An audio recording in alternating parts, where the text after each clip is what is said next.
To everyone, this is Mukul Sharma. Welcome to my channel. So guys, this video is all about कि banking mains के time पे जो मैंने गलतियां करी थी वो सभी गलतियों को मैं आपके साथ डिस्कशन करूं ताकि वो गलतियां आप रिपीट ना करो और आपका मेंस एग्जाम अच्छे से हो और आप अच्छे से इंटरव्यू तक पहुंचे। मैंने लिख लिए हैं और वन बाय वन हम सभी पॉइंट्स को डिस्कशन करेंगे कि कैसे आपको अपनी प्रिपरेशन को एक अच्छा मुकाम देना है। तो फटाफट स्टार्ट करते हैं इस वीडियो को। सबसे पहला पॉइंट आता है कि यार एक स्ट्रैटेजी मेंस के लिए क्या होनी चाहिए। तो यार देखो, यूट्यूब पे बहुत सारी स्ट्रैटेजीज पड़ी हुई हैं, ठीक है। तो मैं एक नई स्ट्रैटेजी वीडियो देख के आपको पाइल ऑन नहीं करना चाहता कि आप उसे देख के अपने माइंड पे एक प्रेशर क्रिएट करो कि यार एक और स्ट्रैटेजी हमें देखनी है। आप कोई भी एक स्ट्रैटेजी देख लो। स्ट्रैटेजी देखने के बाद आपको अपना एक ब्लूप्रिंट बनाना पड़ेगा, ठीक है। उस ब्लूप्रिंट के बाद जब आप उस ब्लूप्रिंट को फॉलो करोगे तो वहाँ से कुछ लूपहोल्स निकल के आएंगे। फॉर एग्जाम्पल, आपने कुछ 6-7 घंटे का अपना एक रूटीन बनाया, ठीक है। रूटीन बनाने के बाद अब आप उसको फॉलो करोगे तो 1-2 दिन के बाद ना कुछ वहाँ से ये लूपहोल्स निकल के आएंगे कि यार ये वाला सब्जेक्ट ना मेरा थोड़ा वीक है, स्ट्रॉन्ग है, मुझे यहाँ पे कम ध्यान देना है, यहाँ पे ज़्यादा ध्यान देना है। तो इन सब के बारे में आपको एक फेयर आइडिया लगेगा। उसके बाद जब उनके ऊपर काम करके उन लूप होल्स को निकाल के आप अपनी एक जो स्ट्रैटेजी बनाओगे ना, तो वो आपकी एक परफेक्ट स्ट्रैटेजी निकल के आएगी। और ये स्ट्रैटेजी ऐसी होगी जो बाकी सभी स्ट्रैटेजी से बहुत डिफरेंट होगी और ये आपकी अपनी स्ट्रैटेजी है जिससे आपको सिलेक्शन होगा, ठीक है। तो कोई भी स्ट्रैटेजी मार्केट में आप देख रहे हो तो वो स्ट्रैटेजी सक्सेसफुल तभी है जब वो आपके ऊपर काम करे, और आपके ऊपर काम तभी करेगी जब आपके हिसाब से आप उसको मोल्ड करोगे। फाइन। देन ये दूसरा पॉइंट आता है कि कौन सा सब्जेक्ट पर सबसे ज़्यादा ध्यान देना है और हर सब्जेक्ट की तैयारी इंडिविजुअली किस तरीके से होनी चाहिए, ठीक है। तो वन बाय वन एक एक सब्जेक्ट को उठाएंगे, उनके बारे में डिस्कशन करेंगे। तो यार सबसे पहले बात करेंगे इंग्लिश की। तो देखो यार, इंग्लिश का कुछ ऐसा होता है कि अगर आपकी इंग्लिश अच्छी है ना तो ऑल इंडिया लेवल पे जितने भी एग्जाम हो रहे हैं आपको उनको निकालने में कोई प्रॉब्लम नहीं होने वाली है, क्योंकि इंग्लिश ना सभी में आती है। तो अब बात आती है कि यार इंग्लिश का इंप्रूवमेंट होगा किस तरीके से, क्योंकि सब ये बोलते हैं ना कि इंग्लिश में रीडिंग करनी है। तो रीडिंग में एक्चुअल में आपको पढ़ना क्या है ये आपको आइडिया नहीं लग पाता। यार मेरा भी कम से कम 1 से 1.5 साल वेस्ट होता है इसी चीज़ में कि यार मैं रीडिंग में क्या पढ़ूँ ऐसा जिससे मेरी इंग्लिश अच्छी हो जाए। तो यार देखो, जिन बच्चों के ना एवरेज से ऊपर नंबर आ रहे हैं, एवरेज से ऊपर का मतलब है, फॉर एग्जांपल अगर आपका मेंस 40 नंबर का है, अगर आपके 40 में से कुछ 28-27 के आसपास नंबर आ रहे हैं ना, तब भी आपको रीडिंग करनी है। लेकिन उस केस में आपको रीडिंग करनी है एडिटोरियल की, न्यूज़पेपर जो थोड़ी सी टफ लैंग्वेज होती है, एडिटोरियल वाली जो लैंग्वेज होती है ना, उनको आपको रीड करना है। लेकिन अगर आपके एवरेज मार्क्स नहीं आ रहे, एवरेज या एवरेज से नीचे नंबर आ रहे हैं, फॉर एग्जांपल कि आपके नंबर बन रहे हैं 15, 16, 18 के आसपास, तो इस केस में आपको इंग्लिश तो रीड करनी है, लेकिन आपको टफ चीज़ें रीड नहीं करनी है, आपको करनी है ईजी चीज़ें रीड।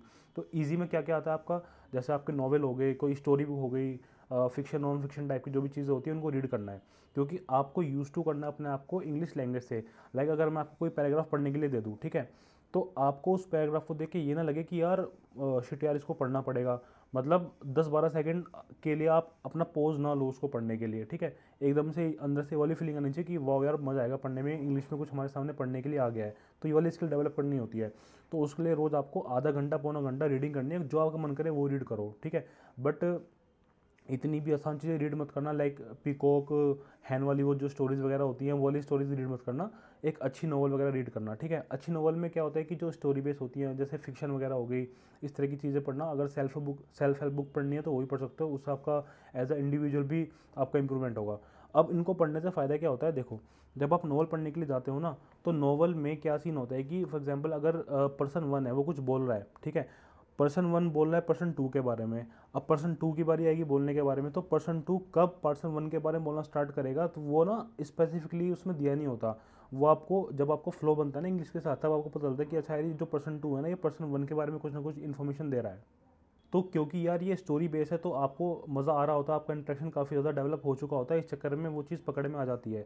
सेम यही चीज़ ना एडिटोरियल में होती है, सेम यही चीज़ जो भी आपके एग्जाम में पैसेज और कॉम्प्रिहेंशन आते हैं उस समय भी यही चीज़ें होती हैं कि वो उस लाइन में बोल कुछ और रहा होगा किसी और चीज़ के बारे में और आपको पता नहीं चलता। वो आप पता कैसे करते हो, प्रोनाउन के बेसिस पे कि जैसे ही है तो ही के बारे में उसने कुछ हिम यूज़ कर दिया होगा, उससे आप थोड़ा आइडिया लगा दो कि अच्छा यार ये ना उसके बारे में बात कर रहा है।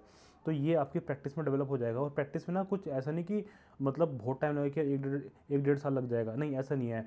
हफ्ते बाइज हफ्ते आपको इंप्रूवमेंट होती हुई दिखेगी, धीरे धीरे आपकी मतलब पकड़ बनने लगेगी रीडिंग पे, ठीक है। तो आधा पौना घंटा तो आपको रीडिंग देनी है, किस तरीके से करनी है वो मैंने आपको बता ही दिया।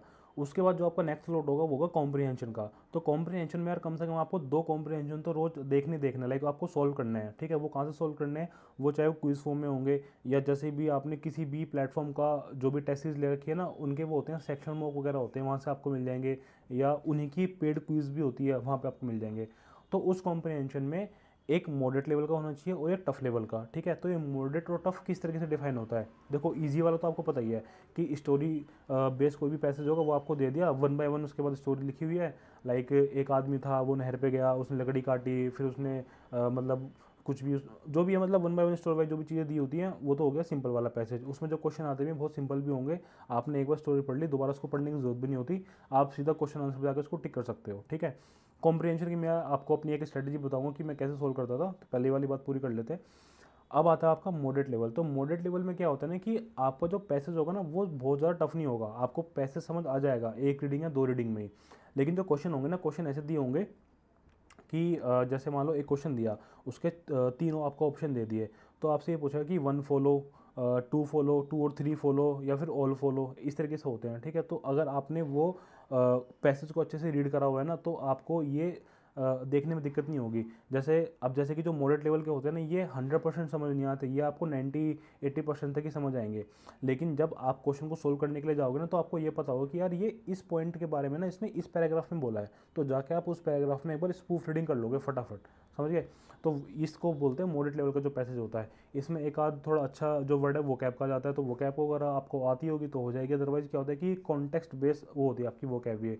अगर आपने पैसेज को अच्छे से रीड करा तो वो कैप भी आप आराम से आइडेंटिफाई कर लो कि इसका मतलब क्या है। ठीक है, वो एलिमिनेशन से हो जाती हैं वो चीज़ें।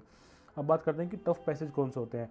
टफ पैसेज आपके होते हैं कि इकोनॉमी बेस्ड जो हो गए, या रिपोर्ट बेस्ड हो गए, डाटा बेस्ड जो आपके जितने भी कॉम्प्रिहेंशन होते हैं वो होते हैं टफ में। क्योंकि इनको पढ़ना थोड़ा सा मतलब काफ़ी हर्डल होते हैं इनको पढ़ने में, क्योंकि डेटा दिया होता है, बहुत सारी एजेंसीज़ के नाम दिए होते हैं, तो समझ नहीं आते वो हमें। लेकिन इसके ही साइड एक प्लस चीज़ क्या होती है कि जो इसके क्वेश्चन आंसर होते हैं ना वो बहुत ज़्यादा ईजी होते हैं।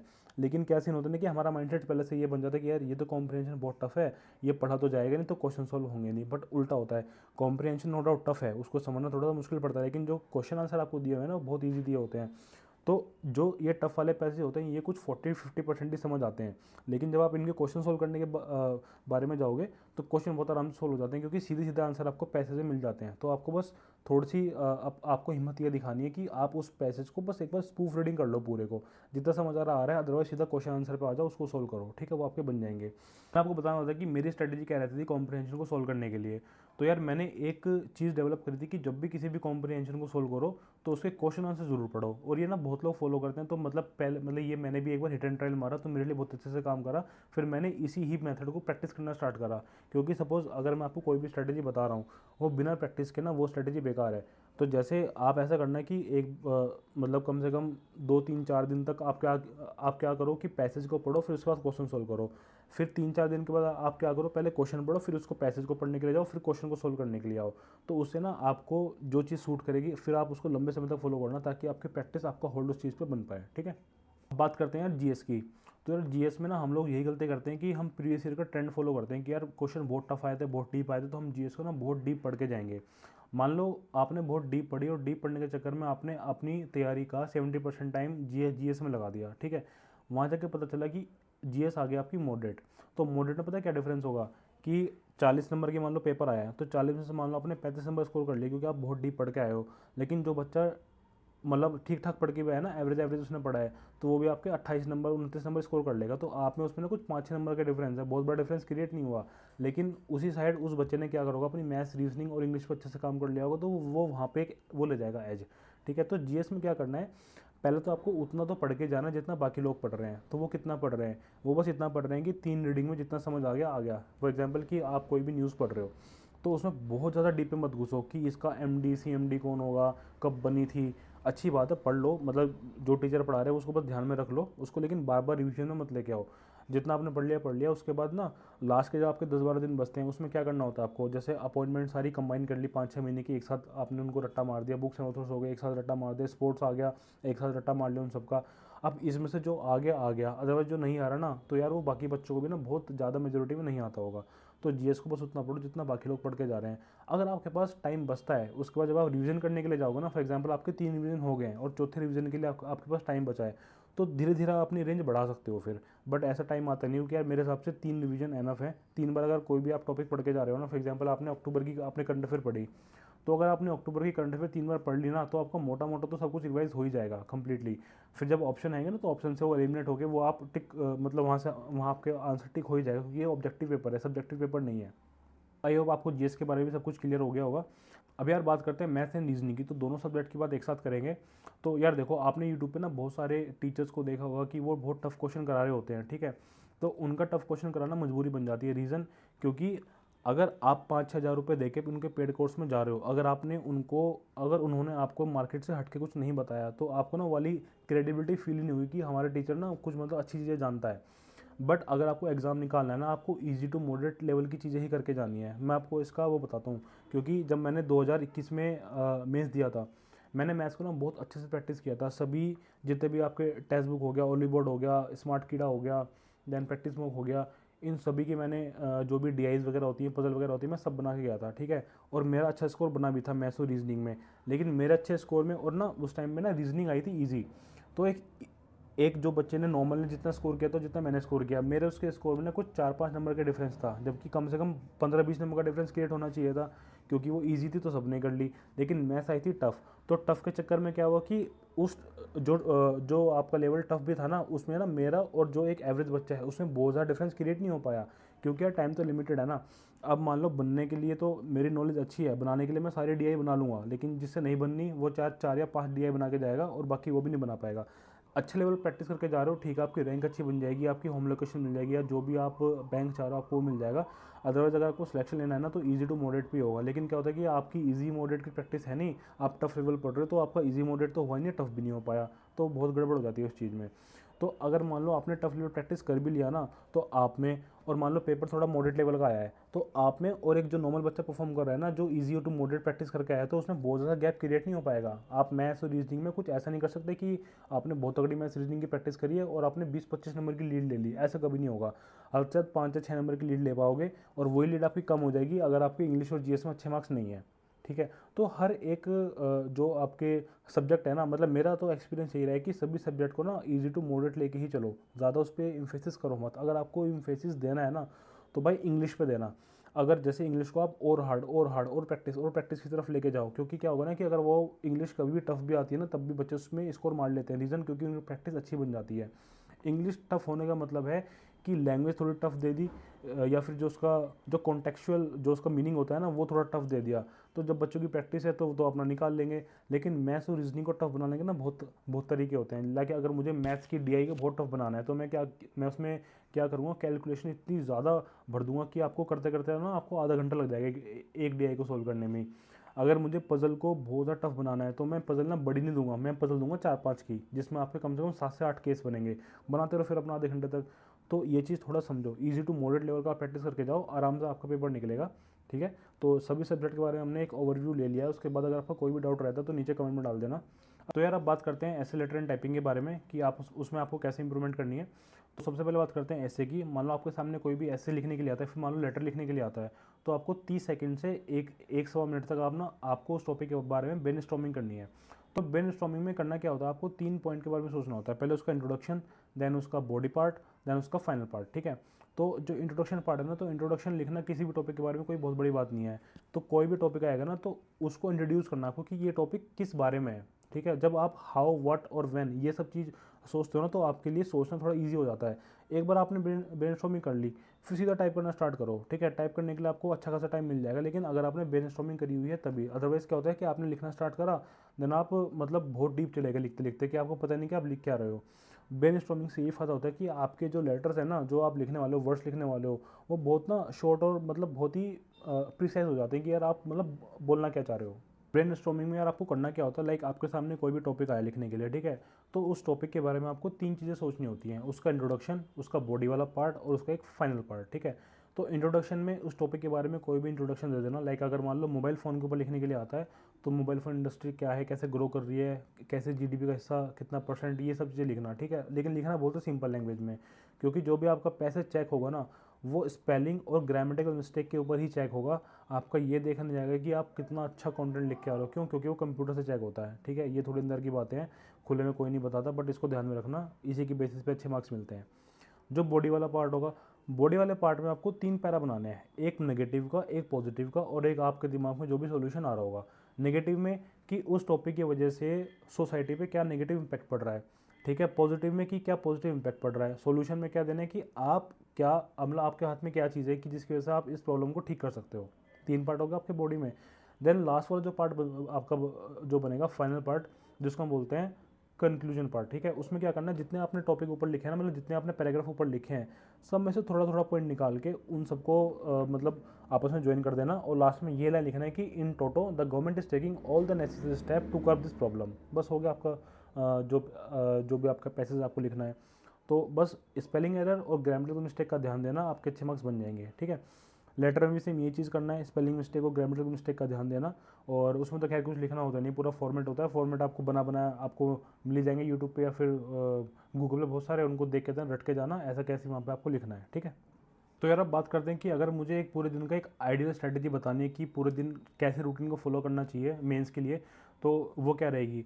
तो देखो, जब मैं तैयारी करता था ना, तो मैं एक पूरा रूटीन फॉलो करता था। फॉर एग्जांपल, आप सुबह उठे, सुबह उठने के बाद पहले आप अपना डेली करंट अफेयर का एक स्लॉट ले लो।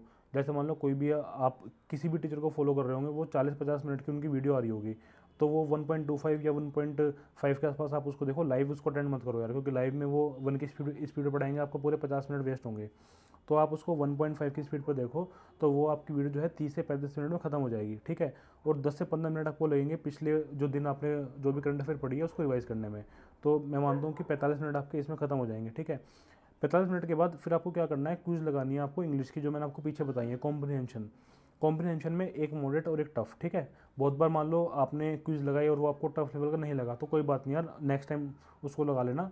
आज जितना हो गया, 2 क्विज लगानी, कोई भी 2 से 3 पैसे अपनी आप प्रैक्टिस कर लेना। ये 2 स्लॉट लेने के बाद या फिर अपना यार ब्रेकफास्ट वगैरह करना। ब्रेकफास्ट करने के बाद जो भी आपका रूटीन बनता है नेक्स्ट, वो बनेगा आपका प्रीवियस ईयर के मंथली करंट अफेयर, यानी कि जो भी आप कैप्सूल या जो भी मंथली पीडीएफ आप पढ़ रहे हो उसको पढ़ना। इसके लिए कम से कम 1.5 से 2 घंटे निकालना अच्छे से, ठीक है। इसके बाद जो आपको करना है वो करना है आपका मॉक टेस्ट। अब मॉक टेस्ट में आपको करना है क्या है, पूरा मॉक टेस्ट कभी मत देना यार बैंकिंग में। हमेशा सेक्शन जो आपके सेक्शनल टेस्ट होते हैं ना उनको लगाना। लेकिन सेक्शनल टेस्ट में करना क्या है कि फॉर एग्जांपल एक बार मैथ्स उठाना है, मैथ्स के साथ कंबाइन करना इंग्लिश का सेक्शनल, ठीक है। नेक्स्ट डे क्या करना है, रीजनिंग के साथ इंग्लिश का सेक्शनल। तो उससे क्या होगा ना कि इंग्लिश का सेक्शन तो आपको रोज़ देना है, क्योंकि उससे फॉर एग्जांपल अगर आपने सिर्फ इंग्लिश का एक दिन दिया फिर मैथ्स का एक दिन दिया, तो क्या होता है ना, क्या फ्रेश माइंड में हो। फ्रेश माइंड से क्या होता है कि इंग्लिश तो आप अच्छे से कर लोगे परफॉर्म, लेकिन थोड़ी देर मैथ्स करने के बाद, थोड़ी देर रीजनिंग करने के बाद आपका दिमाग थक जाता है, और उसके बाद इंग्लिश में आपकी क्या परफॉर्मेंस निकल के आती है वो इंपॉर्टेंट है।